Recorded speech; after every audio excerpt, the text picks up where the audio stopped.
Bonsoir, fidèles abonnés de l'émission Jésus le seul dominateur. Nous voici fidèles au rendez-vous pour vous apporter la rubrique intitulée Un rayon de salut divin, présentée chaque jeudi à travers votre channel de prédilection. N'oubliez pas de liker, de partager et de nous laisser vos commentaires, vos questions et suggestions. Nous nous ferons le plaisir de les lire et d'y répondre.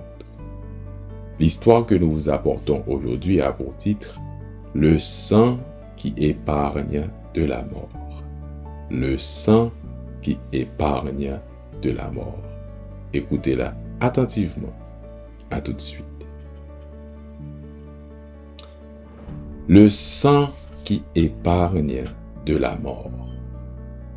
Au cours d'une guerre cruelle et sanglante, un commandant fit en présence de ses hommes le vœu de massacrer la population entière d'une certaine ville. Bientôt, des brutes assoiffées de sang furent lâchées sur la population sans défense. Or, il advint qu'un fuyard épia un groupe de soldats alors qu'ils pénétraient dans une maison dont ils passèrent les occupants au fil de l'épée. En sortant, l'un d'eux trempa un chiffon dans une flaque de sang et en éclaboussa la porte, en témoignage à quiconque le suivrait de ce qui s'était passé à l'intérieur. Aussi vite que ces gens pouvaient le porter, le fugitif courut vers une grande maison au milieu de la ville où un certain nombre de ses amis se cachaient. Et, sans reprendre haleine, leur raconta ce qu'il avait vu. Comme dans un éclair, il leur apparut ce qu'il fallait faire. Un bouc était dans la cour, on le tua immédiatement et on l'éclaboussa la porte de son sang. À peine l'avait-il refermé qu'un groupe de soldats se précipita dans la rue. Quand ils arrivèrent à la porte marquée de sang, ils ne tentèrent pas d'entrer dans la maison. La mort, pensait-il, y était déjà entrée et avait fait son œuvre. Ainsi, tandis que tout autour d'eux le massacre continuait, ceux qui étaient à l'abri de la porte marquée de sang furent sauvés. Ma sœur, mon frère, en écoutant cette histoire, aussi courte que soit-elle, cela ne vous rappelle-t-elle pas ce qui s'est passé il y a plus de 2000 ans? Oui, le Christ a été sacrifié pour nous.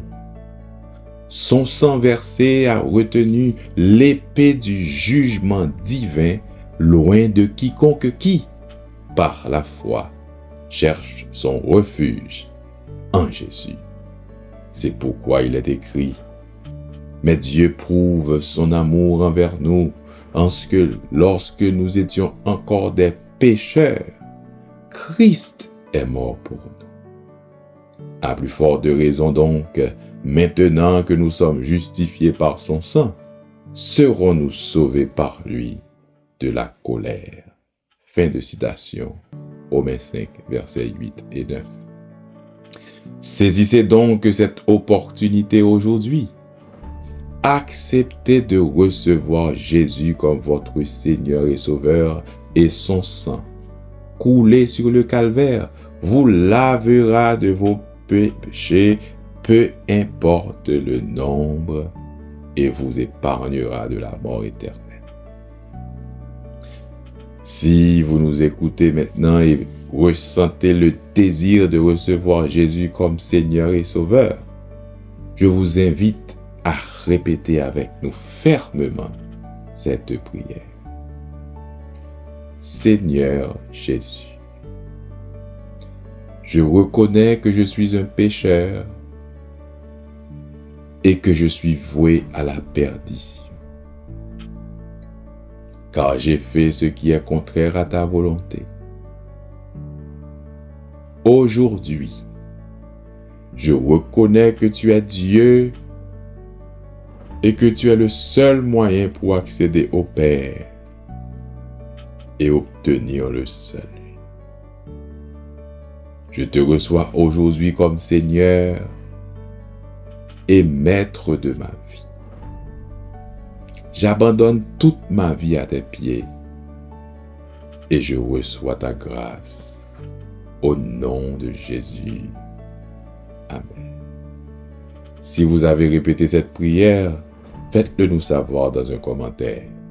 Nous serons heureux de vous accueillir dans la Sainte Demeure.